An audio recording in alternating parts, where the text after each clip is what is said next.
Tahun-tahun 1992 sampai tahun 1995, konflik di Balkan memakan korban ribuan rakyat Bosnia. Tentara Serbia menggelar aksi kejam untuk memusnahkan etnis Bosnia. Pembantaian yang terjadi terhadap Muslim Bosnia tercatat sebagai genosida paling mengerikan setelah Perang Dunia Kedua usai. Di tengah baku tembak antara Bosnia dan Serbia, itulah Presiden Soeharto berkunjung ke Balkan. Setelah bertemu Presiden Kroasia Franjo Tudjman di Zagreb pada tahun 1995, Presiden Soeharto pamit untuk melanjutkan perjalanan ke Sarajevo, ibu kota Bosnia-Herzegovina. Demikian dikisahkan dalam buku Pak Harto Untold Stories yang diterbitkan PT Gramedia. Pustaka Utama tahun 2011.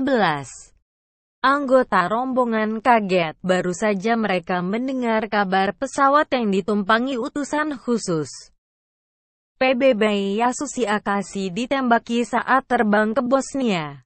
Namun insiden penembakan itu tidak menyurutkan langkah pemimpin negara non-blok ini berangkat ke Bosnia. Setelah berdebat, PBB mengizinkan Soeharto terbang ke Bosnia. Syaratnya, Soeharto harus menandatangani surat pernyataan risiko.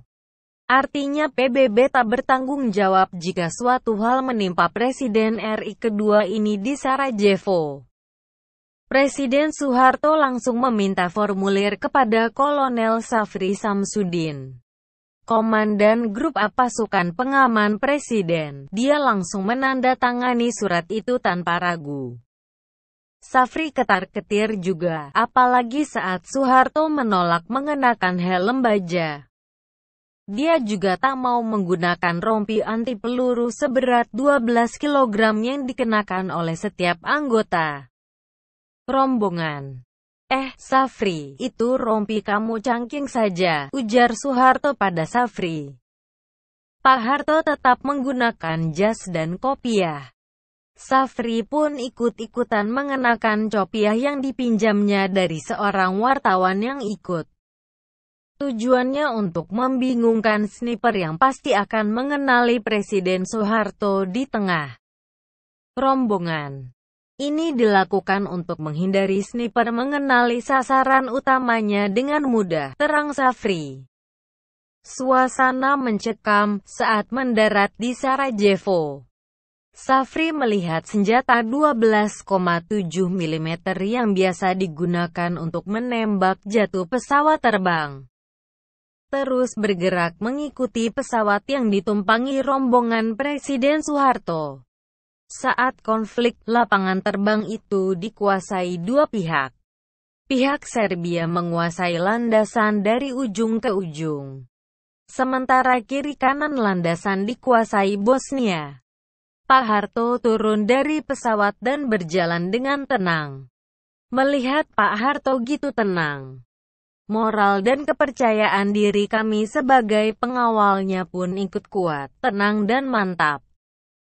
Presiden saja berani, mengapa kami harus gelisah, beber Safri. Setelah mendarat, bukan berarti masalah selesai.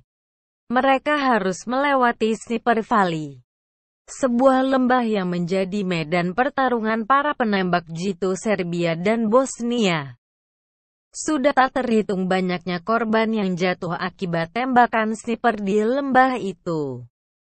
Pak Harto naik Panzer VAB yang sudah disediakan pasukan PBB.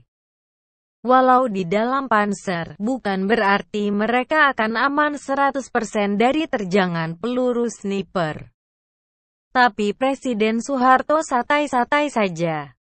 Akhirnya mereka sampai di istana Presiden Bosnia yang keadaannya sangat memprihatinkan. Tidak ada air mengalir, sehingga air bersih harus diambil dengan ember. Pengepungan yang dilakukan Serbia benar-benar meluluhlantakkan kondisi Bosnia. Presiden Bosnia-Herzegovina Alija Izetbegovic menyambut hangat kedatangan Presiden Soeharto. Dia benar-benar bahagia Soeharto tetap mau menemuinya walaupun harus melewati bahaya. Setelah meninggalkan istana, Safri pun bertanya pada Soeharto mengapa nekat mengunjungi Bosnia yang berbahaya, termasuk menyampingkan keselamatan dirinya. Ya kita kan tidak punya uang, kita ini pemimpin negara non-blok tapi tidak punya uang. Ada negara anggota kita susah, kita tidak bisa membantu dengan uang ya kita datang saja. Kita tengok, jawab Pak Harto. Tapi resikonya sangat besar, Pak, kata Safri lagi. Yaitu bisa kita kendalikan, yang penting orang yang kita datangi merasa senang. Moralnya naik, mereka jadi tambah semangat, kata Pak Harto. Kata-kata itu membekas di hati Safri. Bahkan sampai puluhan tahun kemudian, dia masih ingat kata-kata Presiden Soeharto tersebut. Kalimat yang diucapkannya bermuatan keteladanan yang berharga bagi siapapun yang hendak menjadi pemimpin, tutup Safri.